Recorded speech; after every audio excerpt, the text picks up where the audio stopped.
Whereabouts are we on the Haven? We're going to go up here. Actually, this is a slightly older map. Okay. So we're going to come off this road and we're going to go towards Who. Yeah. And then we're going to take what's called the horse walk. And so the Haven then becomes a much smaller river.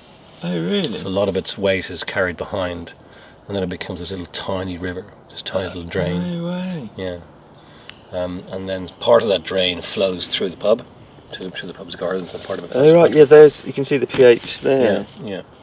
So by the time the Wanderers Haven actually gets to the sea, it's tiny. It's tiny. Yeah. If a tench came along, it'd be well received. Yeah. And I said one night I'd specifically go out and try and catch a perch, and so I baited under a fallen tree, and with half a lobworm, and lo and behold, I had no ground bait, no nothing, just loose feeding bits of worm, some maggots, and I caught a tench at 3.5 pounds. That's nice too. Lovely, right under the rod tip, right under the. I had the bait about a sort of metre away from the tree.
We've had some fantastic raptor action. I think it's the terrain here. You've got this big wide expanse of open land and the water and all the ditches, and there's loads of insects and lots of small birds, and there's lots of small birds moving through. A lot of meadow pipits, lots of linnets and goldfinches and some redpoll, and the raptors have followed them. So we've had a kestrel hunting today just over to the right, just over behind us, and a sparrowhawk came through, buzzards in the distance calling. Yesterday we had a hobby, which is fantastic, came wheeling up, and the swallows and martins soon disappeared. And then also today we had a peregrine, looked like a juvenile bird. It was quite brown still, so probably a youngster, and just saying came pumping up the valley quite purposefully, quite low. You can really tell they're such muscular birds. You can really see the pumping wings. And we were chatting to a guy actually on the bridge earlier who said that they nest on the pylons, just probably half a mile, maybe a mile back up. So there's obviously a local pair that are doing quite well, and plenty of other birds besides. It's been quite a nice interlude, quite a nice distraction.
such a, it's got to kind of feel that there could be something exciting moving through.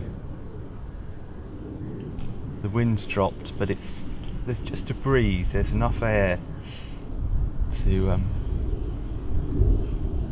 catch, and there must be some decent thermals. There's some high clouds. There's probably some good warm air rising. Oh.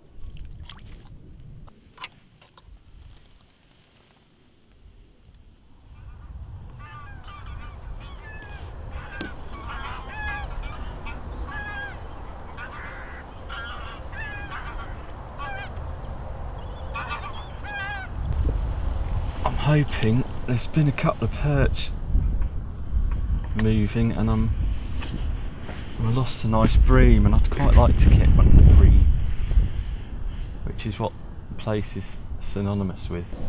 So a day like this, in an area like this, there's just a chance there could be something. I just had a little lift on the float.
Nerve-wracking.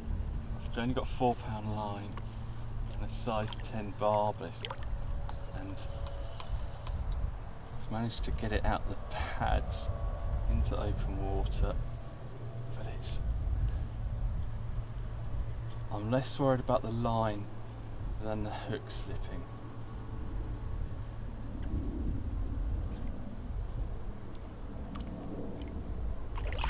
There's a big tench. That's a nice tench. Now, if this comes in, this will be a very nice fish.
actually where we're going, where we can go. We can push a little bit further on, and that's where we see the carp anglers. Oh, on the top. Occasionally. Yeah, somewhere around, roughly around there. Yeah. And you, You see them because they pass you by, with buckets of bait. like Yeah. like Norman Conquerors. Like Norman Conquerors, yeah, absolutely. Wow. Yeah.